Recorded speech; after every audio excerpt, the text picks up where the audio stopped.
We don't know what to do. We're ahead of schedule. We're used to putting things on heat to keep it warm.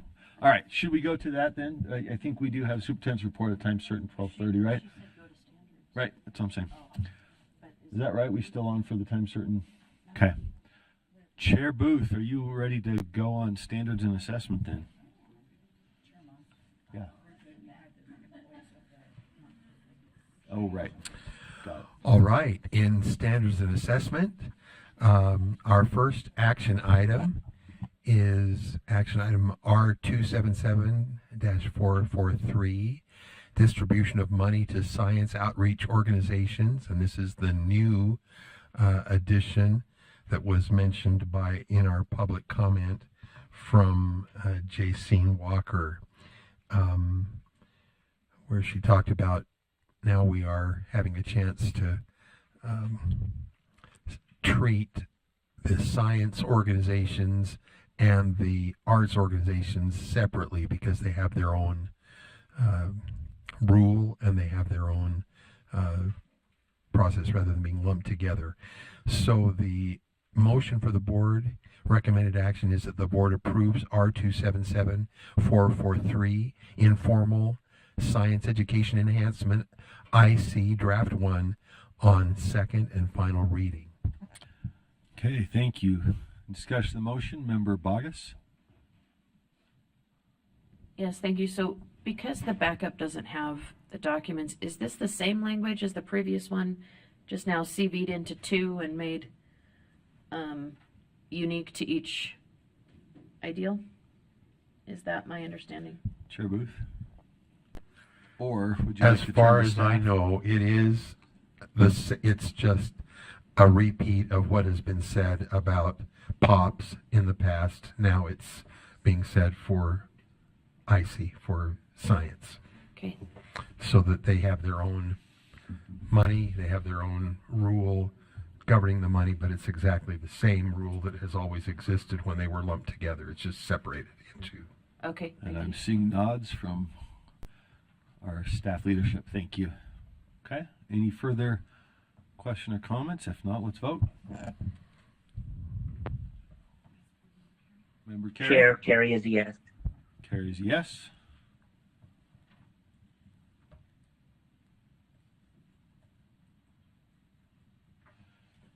And that passes unanimously among those present, 14-0. Back to you, Chair Booth. All right. Our next item is the R277-444, which is distribution of money to arts and science organizations amendment. And the action recommended is that the board approves R277-444, distribution of money to arts and science organizations, draft 1 on second and final reading. And as you read, you can read the backup or the background. That this is the legislature separated the individual program provider appropriations into their own line items instead of lumping the two groups, science and arts, together. And because of the changes, we wanted IC to have its own rule. And the changes from this most recent legislative session are incorporated into this draft. Okay. Any discussion on that motion? Seeing none. Accept, Member Lear. Make sure we had several I had several emails and we had a couple of speakers that were also advocating for a different appropriation mechanism to have it increase with an inflation in the code, but this rule does not address that. That's something that will That's have something to we be, got to work on. that's something that will come in the future. Is that right? I read that, saw nothing, but I wanted to make sure I was not missing it. Thank you. Yeah. Thank you, Chair Booth. Okay. Seeing no other lights, let's vote. Member Carey. Carey, oh yes. Carries a yes. And that passes 13-1, or excuse me, 13 in favor, 1 abstention, being Member Bogus. Back to you, Member Booth. Chair Booth. All right, and we have action item 7.6. This is R277932, Teaching Self-Government Skills for Success, Classroom Communication and Discipline Framework Pilot Program. This is new. The recommended action is that the board approve R277932, Teaching Self-Government Skills for Success, Classroom Communication and Discipline Framework Pilot Program Draft 1 on second and final reading. Any discussion on that motion? Seeing no lights. Oh, Member Davis. It's back there.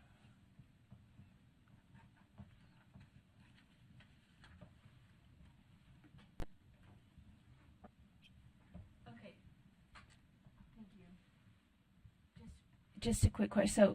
So this is a pilot program that people can choose. This is basically, did we get a fiscal note for our person? It says we can allocate one person to create this course. Did we get a fiscal note to pay for that person to create this social emotional wellness course, which is basically what it is?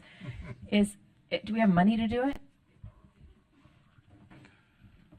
Do we get a fiscal note or was it funded? You're asking, I assume, if it's funded, right? We presumably put up the note. Thank you. Yes, we did receive some funding. I believe it is one-time funding, but the idea was to be able to use that for a person in-house or to potentially contract with a contractor to support the program. So we did receive some one-time funds. And to create the course, do we have to use the curriculum that was referenced in the law, or so it's basically a vendor bill? I mean, is that? Would you like me to respond? Yes. Superintendent The Stallings. program information in the code is very specific, and so whoever we contract with, if we do an RFP, they will have to meet all of the requirements that are in the code, and they're very specific. Thanks. Okay, thank you, Deputy Stallings. Member Lear or Reel? Do I see a light over there? Member Lear? I had some, thank you, by the way. I had some comments that I sent back to staff, but it was late, but I don't, in the week, and so I apologize for that. But I see a problem with this in that, and let me just be clear, I think it seems unnecessary, but the law still says this.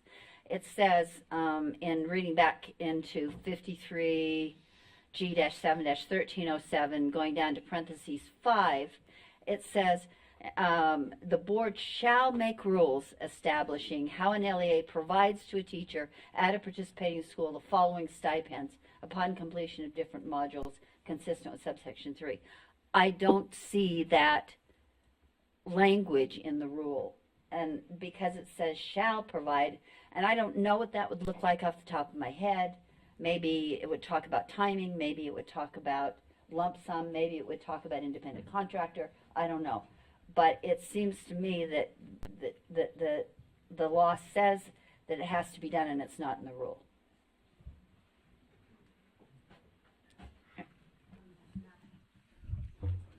Deputy Stallings? Thank you. Board Member Lear, could you tell me again which part of the law where it is? 5.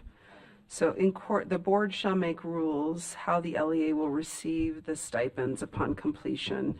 More importantly, upon completion of modules, how an LEA provides to a teacher. So there's nothing that spells out how that money will be distributed directly to the teacher. How?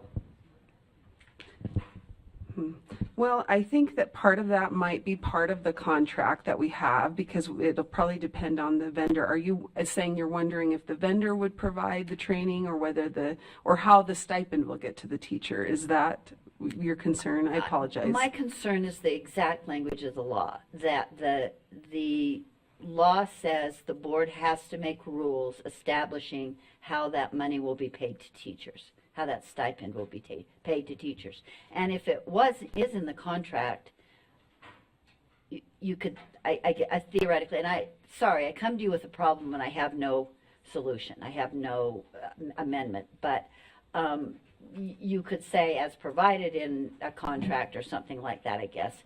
But my point is, it says that they shall the rule shall provide how this money gets to the end of the row, essentially, and yet it doesn't in the rule.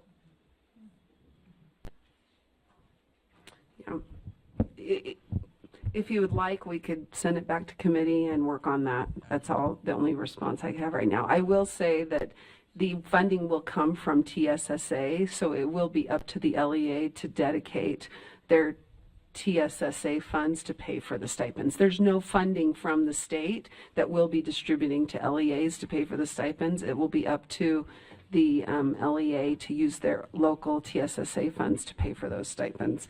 But I can recognize what you're stating, Board Member Lear, that might need more further clarification in the rule. And can I just follow up briefly? Follow up, sure, and then Member I Davis. don't doubt that you have a plan. I don't doubt that LEAs could do this. I just want to be, there are other times when it's maybe more important to be in strict compliance with the law. Deputy Stallings?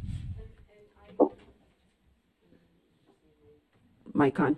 We do have staff who are ready to draft that. If you'd like to hold on this rule for right now and after lunch, come back to this item, we could put in there more specificity on that's coming from TSSA, et cetera, to address that concern, Board Member Lear. We'd be happy to do that ASAP. Do you want me to make a motion? Hold on, Member Davis is in line, then Vice Chair Earl.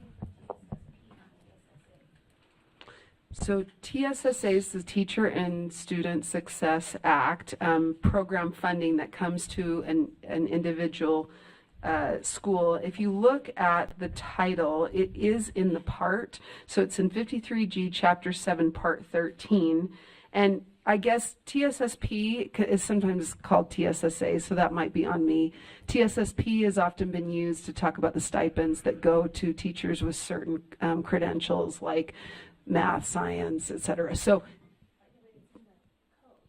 yes, but I think we're talking about the same program. Sometimes people call it TSSA because it was called the Teacher and Student Success Act. But you're right, in code it says Teacher and Student Success Program. So that's it's the funding that goes to an individual school, and then the school principal gets to make a plan how they use those funds. It's that program, not the supplement for individual teachers. We can send around our, yes, back to you, Member Davis. And then Okay. Vice Chair Earl, I know, has a response to a couple of questions raised. Okay, I'm just looking at section 4 in the code, and it says, an LEA shall ensure that each teacher in the participating school annually receives the materials of the course described in subsection 3. Is this a multi-year? It doesn't say like annually for how many years, or is that there so they only get it one time? And then I guess there's some concern that it's going to be taught outside of the LEA. It's weird. Is that just so the Exactly. materials will get purchased in the other places, or because they want to somehow control the message, or do we even know on what that means on A or B? Do we clarify that at all in board rule? In section 4, A and B?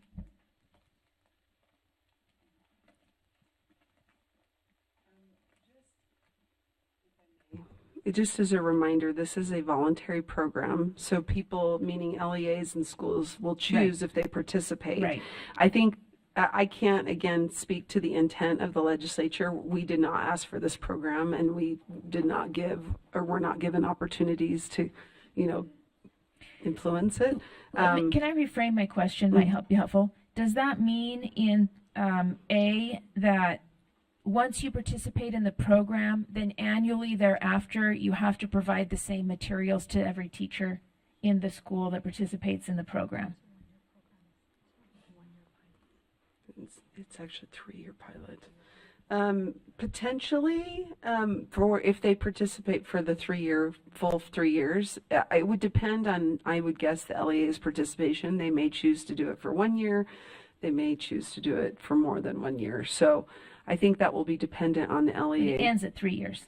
You're not Currently, signing up it's forever. stated it is a 3-year pilot in Thank the you. code. Thank you. Vice Chair Earl. Oh, no, I was going to do the table, but I don't know if Carol's going to do that. If not. Okay, I move that we table this item until after lunch. Is there a second? and seconded. Motion is to table the item until after lunch. If there's no lights, let's vote. Member Carey? Oh, Yes. Yeah. member Carey's a yes.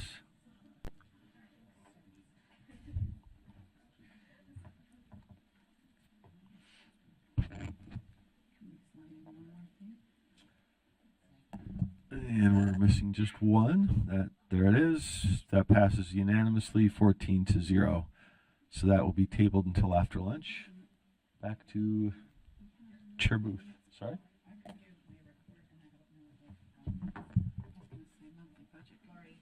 Well, hold on. Are we done with? We've got some more on standards assessment. We've got.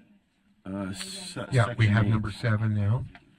Yeah. Action item R277613, LEA policies and training regarding bullying, cyberbullying, hazing, retaliation, and abusive conduct amendment. The motion for the board is that the board approves R277613, LEA policies and training regarding bullying, cyberbullying, hazing, retaliation, and abusive conduct, draft 4, on second and final reading. Okay, any questions or comments? Seeing none, let's vote. Member Carey? Yes. Member Carey's a yes.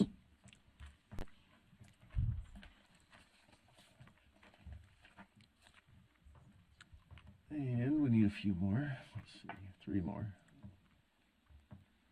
Did I?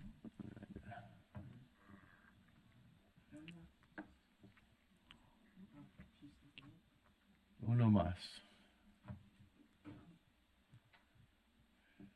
That passes 13 in favor, 1 abstention, Member Bogus. Thank you. Back to you, Chair Booth.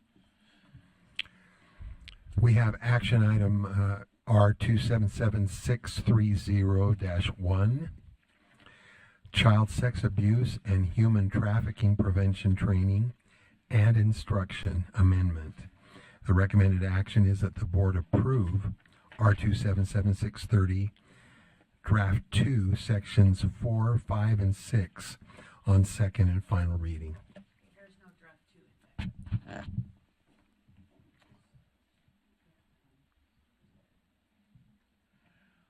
Point of order, Member Bogus asking which draft is in backup and which one's being moved. Is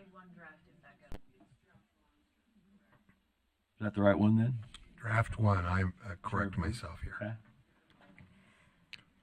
So the motion is to move draft 1 on second and final reading. Any comment or question to that motion? I'm sorry, let me. 4, 5, and 6, but in this draft, section 1 is all underlined. So are we negating that and not approving that? Let me put that back to the chair or. Draft that came out of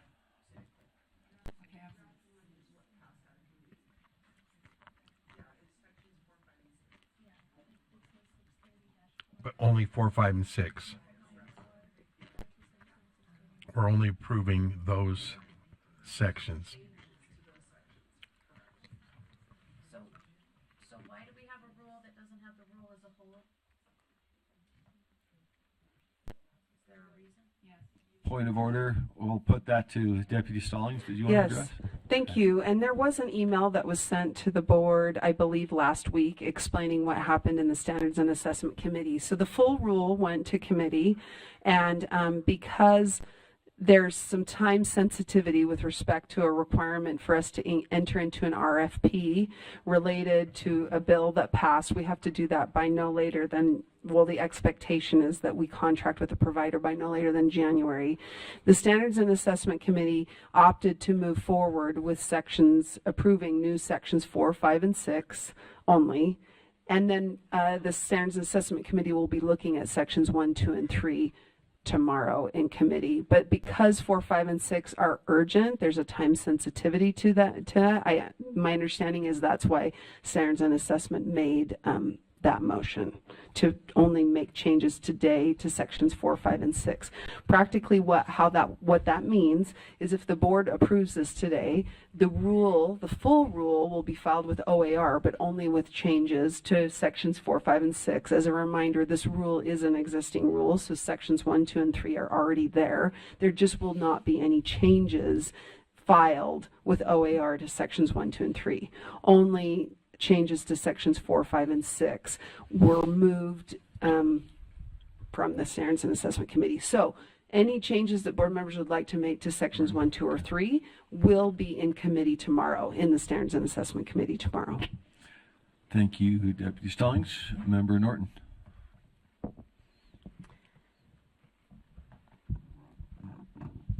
Yes, I would just like to make a comment regarding this, and that is 1 out of 7 children are abused, sexually abused in the state of Utah. That means that last year I would have had potentially 4 students in my class. We are woefully short on people that can come in to our schools and train teachers, parents, and talk so very gently to students. But it's critical that we get that help, and there's just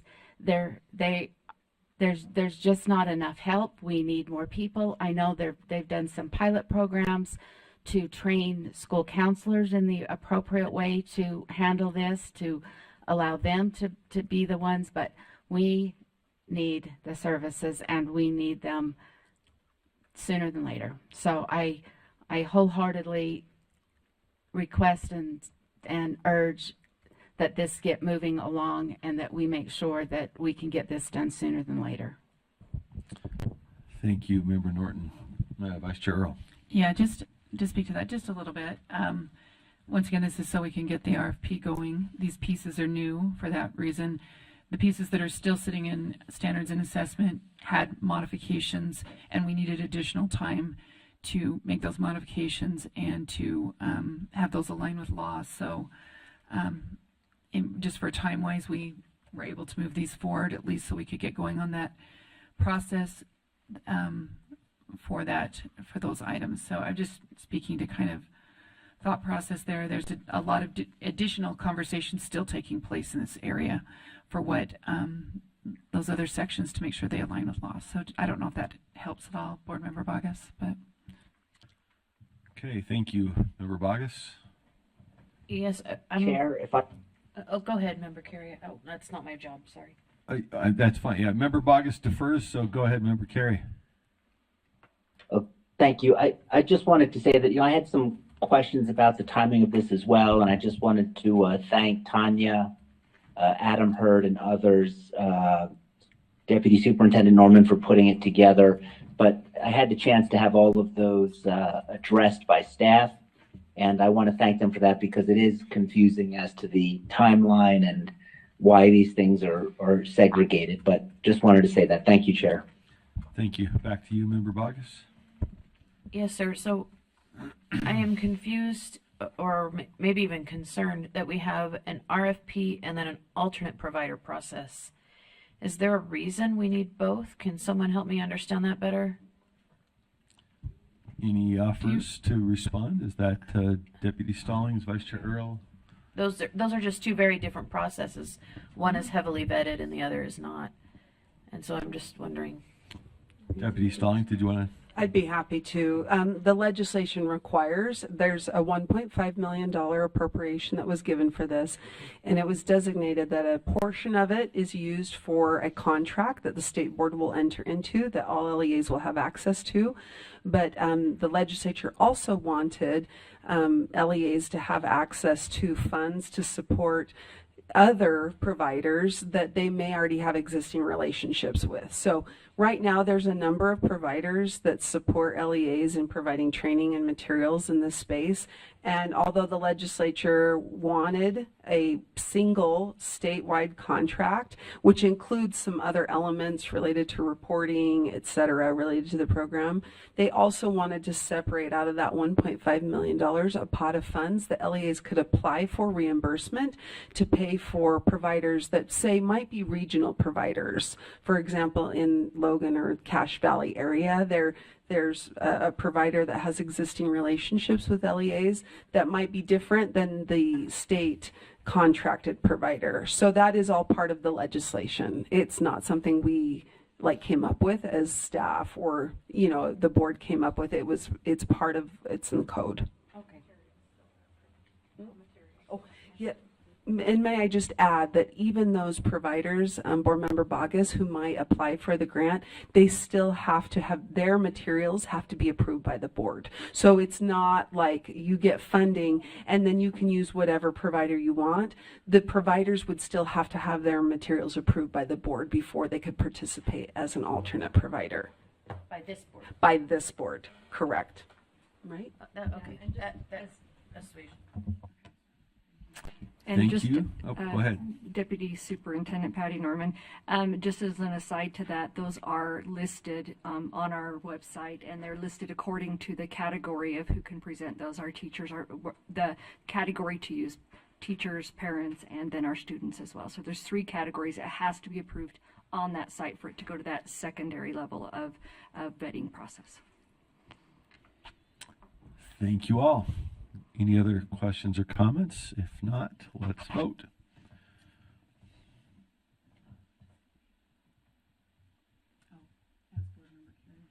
Member Carey? Yes. Member Carey's a yes.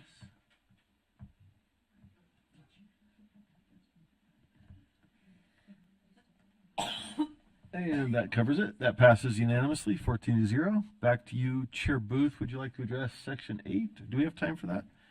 We have a separate standards section. What do we have here? Let's see. No, we have 9, and we're still working on that one, and we'll be meeting on that tomorrow in our committee meeting. Let's see. I'm sorry, 9. You mean 7.9? Yeah. That's what I'm asking about 8, right? Do you want to do 8? 7.8 is what we just did. No, sorry, not 7.8, but 8. Section 8. There's 8.1 on from the May 3rd, I think. If you remember, we didn't get to it last Oh, okay. month. I and see. yeah. Thank you. Yes.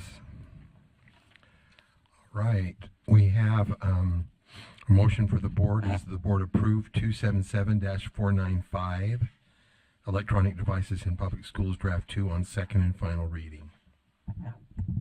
Any discussion of that motion? I hear a maybe. Sigh. Remember Earl? I mean, Lear. Jeez. I did have a draft of this, and I had to think hard why I prepared that draft or provided that draft. My thinking was, we have spelled out a whole lot of specifics in this rule that are already in the law.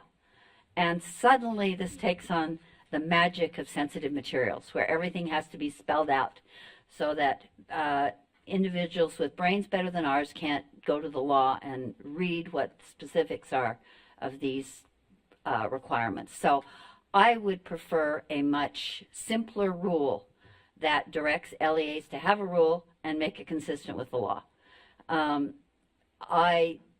was a little confused and didn't have time, or didn't take time to follow up, because this is on the agenda now, but it's also on the agenda tomorrow, later in the day, some other time, for discussion. Am I mistaken, or did I somehow read that wrong, or what was the These thinking? may be slightly different, and I'll turn to somebody in standards to clarify, but I think there's Help me why they're both on the I think agenda. the second one might be discussing questions of banning, where this is questions of use banning and again. distribution. Banning, prohibition, Oh, whatever. It limiting, I think that's a separate Yeah. question than this, which is how do you get information out, but I don't want to speak for standards. Thank you. Can somebody help I me wanna with weigh why in. there's two and how they're different? Because I did Deputy not Stallings? have the time to Sure, follow. I can speak to this one. So this one specifically is related to legislation that passed and is limited, or the scope is related to communications that may not be electronic. So making sure that there's multiple types of communication. The agenda item that will be in law and licensing tomorrow is not necessarily limited to this rule. It could be something, it could be a new rule. It's kind of broader about to what Chair Moss just spoke to, a potential at looking at either prohibiting or limiting students having their own personal electronic devices in school. So they are two different topics. Although there's a potential that this rule could be amended, it's not time sensitive, it's not legally required, it's something that the board will be looking into very separately from these changes. Okay, so let me make sure I understood your comment, if that's okay, Chair? Yes. Can I follow up? So you're saying if we were to pass this rule with all of its redundancies as it regards the law, as regarding the law, it might change, or it'll stand by itself regardless of what happens to another rule. Is that Correct. what you're suggesting? That is Which correct. seems a bit duplicative or unnecessary, or to have two rules on such similar. And if I'm confused, I think that your LEAs might have a similar kind of uncertainty. The only thing I would state is that the agenda item tomorrow is completely separate and is kind of starting to brainstorm potential options. It's not something that, as a result of the last session, we're required to act on. What you have before you today is something that we're changing because the law requires us to do it. So I understand the weirdness of the fact that we might be looking at rule changes to this in, say, 2, 3, or 4 months, but that just happens. You know, sometimes we look at the same rule a couple of times a year, and they're for different reasons. One final question, Chair, if that's okay. Yeah. Can somebody explain to me why we've got the elements of the law spelled out in this when that's not the case in most other rules? And it's specifically not recommended in the rule writing manual? Chair Moss, or Deputy I Stevens. apologize, who's conducting right now, but Elise, I was not in the Standards and Assessment Committee, so I would defer to Elise Nui to potentially provide a summary of how that occurred. And Elise? why is, I guess, all equally important to me. Okay, thank you, policy analyst Elise Nui. Hi. So with this rule, there was some concern with staff that there was confusion among the LEAs. And so there was a desire to make it more clear, but is still wonderful, I think, to have just a reference to the code that it is referencing. I think either one would be just fine and spell it out for the LEAs. And again, one follow-up, I keep saying the last follow-up, but I'll stop saying that. Sure. Elise, can you guarantee me that the language in here that uses language from the code is exactly what the code says? I can 90%, let me move my screen to look over at it, but yes, I am like 98% sure it is. Because I think that's one of the challenges sometimes of repeating code language in a rule, is that the rule takes on a life of its own, and the law, which had the language that the legislature wanted, is sort of ignored. So I'm not going to go to the especially because it sounds like we'll be revisiting this. I'm not going to go to, I don't want to spend 2 hours arguing about the difference between my draft and this draft. So I'll go ahead with this and vote no, because I don't like repeating the law, only when some laws are not more special than others.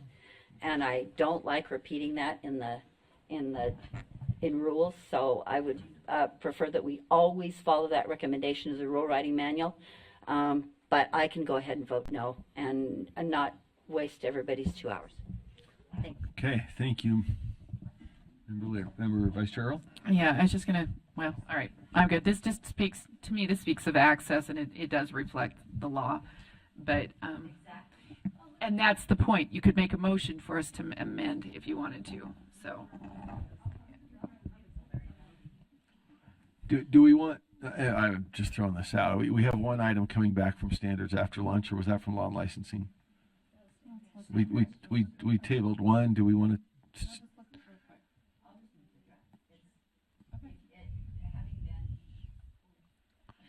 No, having been urged to pick up my energy level. We could table and seek further assurance during lunch, or take out whatever other action. Further light knowledge. Yes. I just wanted to clarify, there is a draft 3 that is in Board Member Lear's name to do exactly what she just stated. So That's what we were I don't think delaying is necessary Okay. because the material is prepared and ready to go. Okay. Do you want to move draft 3 then? Yes, and I'm sorry to even take this much time, but yes, I'd like to move draft 3 that's in my name, and the distinctions in the draft are, I took out the language that repeats the code and merely told the readers of this rule to refer to sections in the code. So there's no uncertainty about what the exact language is that's required by the legislature. And because it's recommended in the rule writing manual, that we don't repeat the code in rules. Okay. Is there a second? Any further? I've already discussed it. Thank you. Okay. Lights. I see Member Bogus. Okay. Any other discussion to that motion? The motion then brought by Member Lear is that the board approve R277-495 electronic devices in public schools draft 3 on second and final reading. Seeing no more lights, please vote. Member Carey? No. Member Carey's a no.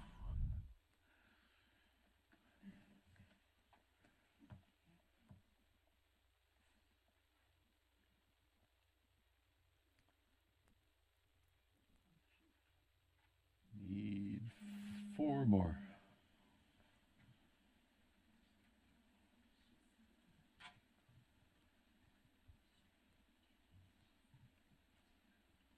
Three more.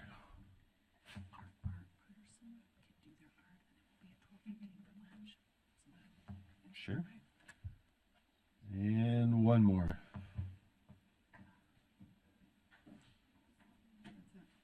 Oh, there we go. Passes 13-1, the no vote being Member Carey. Okay, back to Chair Booth. Wait, did we get that right? Did we? That was a substitute. We substituted, we passed it, we don't know, you need to go back to the original, replaced it. Okay, that concludes. So that concludes our action items. Thank you. Thank you, Chair Booth. Okay, we are in uncharted and clean sailing territory here, folks. We're cranking. Let's see. So I had a suggestion from somewhere. Want to go to the art? That sounds great. Okay. Should I turn it to you, Superintendent, then? Do you want to direct them, or should I call them up? Is this part of... Okay, let's talk about art. So my mom used to have a t-shirt. You got to have art. Let's do that. Thank you for joining us, and take it away.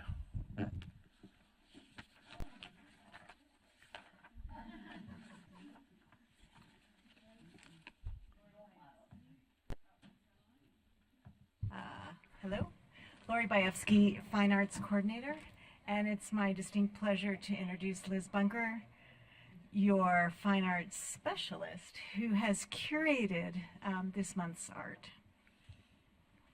Liz Bunker, your K-12 Fine Arts Specialist. It's always such a pleasure to address the board and share some art that's happening in our wonderful art ecosphere, as Dr. Bajewski likes to call it. So this is our summer staff art show, and this signifies a time of rest for our educators and our student artists who are taking a well-deserved break over the summer, and it's a great opportunity to highlight what our staff is working on. So USB staff are lifelong learners, and the arts are such a great way to showcase that. Creating art is a craft that grows throughout our lives and brings so many benefits to just our quality of life and enjoyment. So in this exhibit, you'll see a wide range of mediums and styles. The artists range from being self-taught hobbyists and professional exhibiting artists, all of which are USBE staff. So I'm going to orient you over here on my left to this amazing cross-stitch piece. This is from artist and USBE staff Becky Peters. She is in the Student Support Services. This is titled Silers. So it's a picture of her cat that she adopted 15 years ago with her husband, and she used a computer program to generate a pattern to then make this highly intricate cross stitch that's very, very photorealistic of their beloved cat, and it's beautifully framed. And I just think it's such a beautiful representation of some fiber art work that is happening at USB. Next up is Andrea Curtin. This is a diptych titled Looking Up 1 and 2. This is acrylic on canvas. So Andrea Curtin, she's an executive assistant who supports strategic initiatives for Director Todd Call and student achievement. Oh, she did. Oh. Please stand. Please stand. And be recognized. Absolutely. She also supports student achievement and Deputy Superintendent Norman. So this is such a beautiful piece, so beautifully rendered. Andrea has always loved art, but she recently took a painting class during the pandemic. She is inspired by quotes, which she adds to the back of her pieces. And my favorite of the ones she provided me were, "Once you have tasted the taste of the sky, you will forever look up." And that's a quote by Leonardo da Vinci. So absolutely beautiful impasto work on this diptych. Next, you'll see a photograph by our own teaching and learning fine art staff, Jamie Workman, who has a photography background from Westminster University. This piece is titled Calm. It's a Giclée print. She says, "Through the art of photography, I endeavor to capture these intimate moments and then use post-production techniques to manipulate color and focus, ultimately intending to create a profound sense of connection for the viewer." This piece was taken at a fountain in Paris. She's an avid traveler and very talented photographer. Moving on to Dr. Quinn Kellis. The piece is titled Sunday Morning. It's an oil on canvas. This is a fictitious scene. This is generated from his imagination. It's meant to depict a early Sunday morning in Italy. And I think this is just such a fabulous generation of an imagination. So he has no formal training, but had spent weeks working on this piece, helping it to evolve as he kind of built on different ideas and techniques. He says it brings him joy. Painting brings him a sense of joy and calm, and I think that that really shows through on this piece. Yep. Beautifully done. He did mention that his children are also very artistic and that their skill far surpasses his own, so they must be fabulous artists. All right, moving over to this side of the room, we have a piece by Jeff Wilcox, who's a staff from financial operations. Spaceman Smith is the name. You can probably tell it's mixed media. There's acrylic, spray paint, palette knife, clearly influenced by Bill Watterson's Calvin and Hobbes comics. He said, "My art is a tangled personal reflection of myself. I love that it's bold, graphic, fun, and huge, and very heavy, and very hard to install." So fabulous work by Jeff Wilcox, very, very fun and bright. Moving on to House of Vines by Daisy Rubio in Financial Services. So you can see a considerable amount of detail in this piece. Penwork is meticulous, tedious, and it leaves zero room for error. I loved doing penwork with my students because it's also an accessible medium. You almost always can scrounge up a paper and a pen no matter what you're doing. So nice work to Daisy. The remaining pieces are my work. These are based off of photographs I took during times when Salt Lake Valley was experiencing great inversion. So I always put the date of my work along with the title of the location of where the photograph was taken as kind of way to document our air quality. So that's our fabulous, talented staff. I also would like to say that we will have a board call for entry for board staff or board artwork as well before the year is out. So Well, Liz, congrats on your own, and then I want to open it up for more, but didn't realize one of your own was here. Superintendent Dixon? Thank you, Chair Moss. We actually have one more, and I would like to note that sometimes staff does not mind me when I ask them to do things. Deputy Norman is also an artist, and she has one in her office that I was hoping she would come in and put on display, but she is she's amazing and can make bush furniture and all sorts of things. So She could probably just bring it in like after lunch. she could actually hang out on the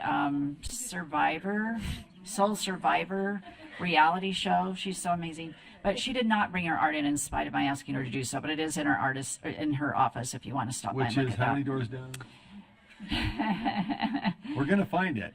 Yeah, Just no, around the it's corner lovely. for anybody interested. All right. And I just want to thank Liz for not only submitting her own beautiful art, but for putting this together and showcasing staff art, and for all of our amazing staff who have so many hidden talents. It's always fun when they can emerge and we find out all of their talents, whether it's cooking or artistry. There are just so many talents on this staff. So thank you so much, Liz, for putting this together.